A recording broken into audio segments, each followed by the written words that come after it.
बिस्मिल्लाह अर्रहमान अर्रहीम। मैं इस वक्त शाम के उस मकाम पे खड़ा हूँ जो ज़ुद्दानी से थोड़ा फासले पे वाक़ है, और ये मकाम नबी हज़रत हाबील अलैहिस्सलाम है। यानी रूए ज़मीन पर जो पहले इंसान का कत्ल हुआ वो हज़रत आदम अलैहिस्सलाम के बेटे जनाब हाबील अलैहिस्सलाम थे। क्यों कत्ल किया गया कि काबिल और जनाब हाबील अलैहिस्सलाम के हवाले से कौन जनाब आदम अलैहिस्सलाम का वसी जानशीन बनेगा। काबिल चाहता था मैं बनूं, और यहाँ तक कि हज़रत आदम अलैहिस्सलाम ने फरमाया कि तुम दोनों राह खुदा में सदका दो, जिसका सदका कबूल हो जाएगा वो मेरा वसी और जानशीन बनेगा।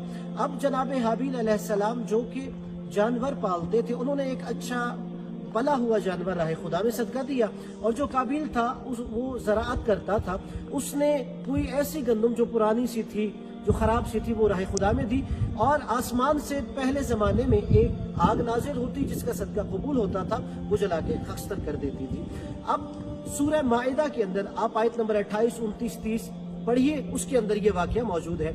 अब जब उसकी कुर्बानी कबूल नहीं हुई काबिल की, उसने जनाब हाबील अलैहिस्सलाम सके भाई को कत्ल की धमकी दी, तो जनाब हाबील अलैहिस्सलाम ने फरमाया देखो तुम्हारे अंदर तकवा नहीं है, इसलिए तुम्हारी कुर्बानी कबूल नहीं हुई। इन्नमा यतक़ब्बल अल्लाहु मिनल मुत्तक़ीन, अल्लाह उसका अमल कबूल करता है जिसके अंदर तकवा होता है।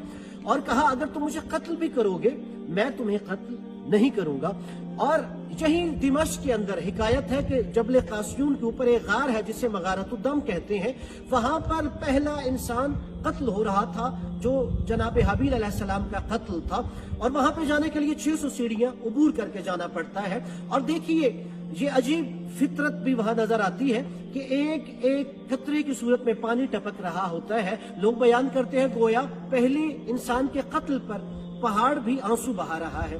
और फिर जब उसने कत्ल कर दिया वो सोच रहा था मैं इसे क्या करूं, तो वो 1 साल से लेकर 40 साल तक के बारे में तारीख में मिलता है कि वो हजरत हाबील अलैहिस्सलाम को उठा के मुख्तलिफ इलाकों में फिरता रहा, यहाँ तक कि वहाँ कत्ल किया मगारतुद्दम जबल कासियून पे, तो उठा के वो इस मकाम पे पहुंचा। जब यहाँ पे पहुंचा, ये जो हम दरख्त देख रहे हैं, तो अल्लाह तबारक व तआला फबअसल्लाहु गुराबन, खुदा ने कव्वे भेजे ज़ुल्म किस कव्वे को समझाने के लिए। यहाँ पर दोनों कव्वों के दरमियान निज़ा होता है, एक कव्वा दूसरे कव्वे को कत्ल करता है, और जिसने कत्ल किया फिर उसने अपने पंजे से और चोंच से मट्टी को रेती और मरे हुए कव्वे को उठा के वो गड्ढे के अंदर फेंक देता है।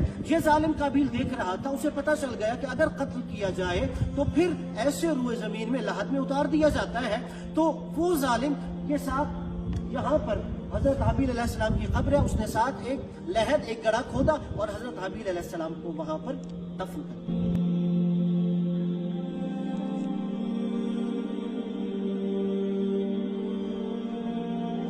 अब ये जो हम जिस मकाम पे खड़े हैं, ये हजरत हाबील अलैहिस्सलाम की कब्र मुताहर है। और जैसे कहा कि ये जो जगह है जहाँ पर इनकी कब्र वाक़ई है, ये भी पहाड़ी इलाका है, और यहाँ पर जो पहाड़ है इन्हें जोलान की पहाड़ियाँ कहते हैं। जब कासियून पे कत्ल हुआ फिर जोलान की पहाड़ी में दफन हुआ। और देखिए हजरत हाबील अलैहिस्सलाम की कब्र मुबारक की जो लंबाई है ये 7 मीटर है, और जो उसकी चौड़ाई है वो 1 मीटर है।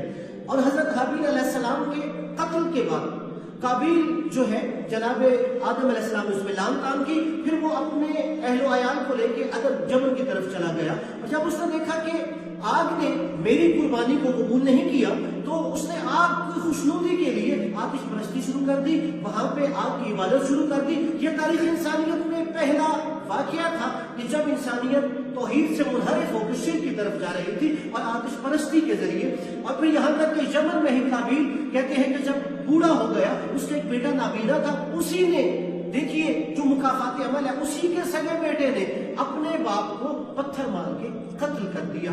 और वो यमन में, और हज़रत आदम अलैहिस्सलाम ने फिर जब खुदा की बारगाह में गिरिया किया तो अल्लाह ने उन्हें एक बेटा अता किया, वो हज़रत शीस अलैहिस्सलाम थे। आपने हज़रत शीस को वसीयत फरमाई कि अपनी औलाद की जो रिश्तेदारियां हैं काबिल के साथ, उस जालिम के साथ न जोड़ना।